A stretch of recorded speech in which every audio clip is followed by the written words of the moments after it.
Well, I've already been inspired by you because I was invited out to one of your community meetings in Ward 7, and I got to see the program on the ground.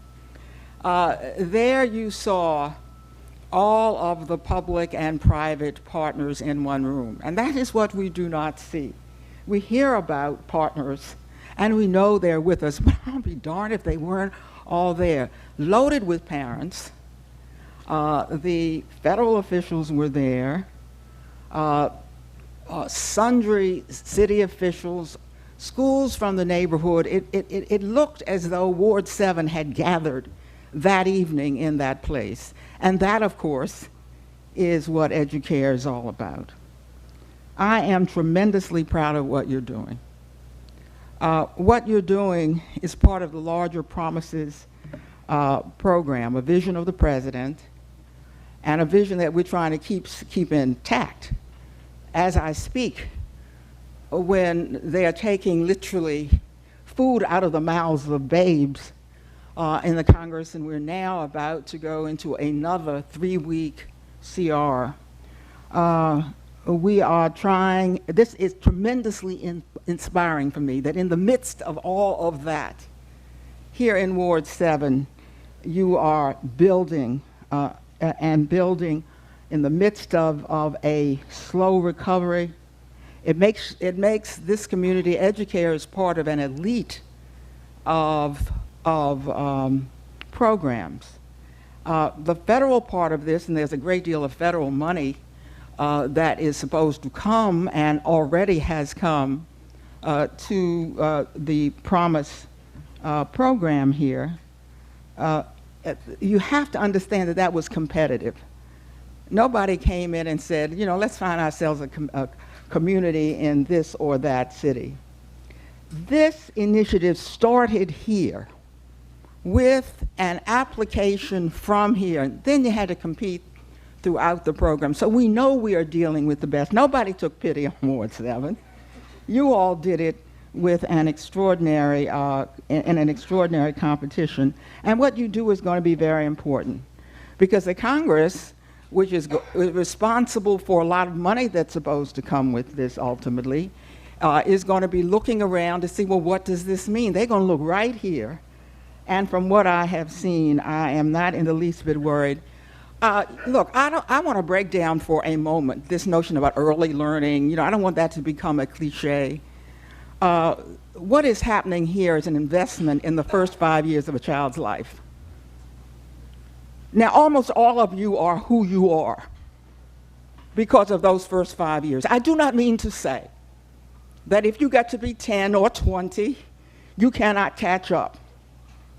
But I do mean to say to you that the time when the brain is most malleable, most capable of absorbing the kind of not only learning, but way of learning, I mean to tell you scientifically that that is the first 5 years of life. So when you snatch that period from a child by not pouring in all that you have robbed that child. The difference between a middle-class child and a poor child, those first 5 years. What the public and private sectors, all these partners are trying to do is to so surround these children that there will be no difference between them and any other children. I'm going to lead you with what could only be called a parable if it were not a true story. When I chaired the Women's Caucus of the Congress, we would invite in various people to kind of tell us things that would help us to inspire us about bills and so forth. We had a top scientist from NIH, and he told us a story that was seared into my mind. Now, I don't want you to take too much from this story, because I don't mean to say that if there's a 7-year-old child that hasn't learned to read, well, that's it. We already are showing that the mind of a child begins to be able to absorb learning if you will only give that child what it takes. But if you want to know what those first moments, those first few years, those first few months mean, listen to this story. He said that a child was born with a tumor on its eye. Well, that's not difficult to deal with in modern science. And so they removed the tumor from the child's eye in order that the child could see. And when they removed the tumor, the child still could not see. And so they studied that child. They say, we remove tumors all the time, and people are able to see. And what they discovered was that there was a moment in time in the development of the eye where the eye had to see light.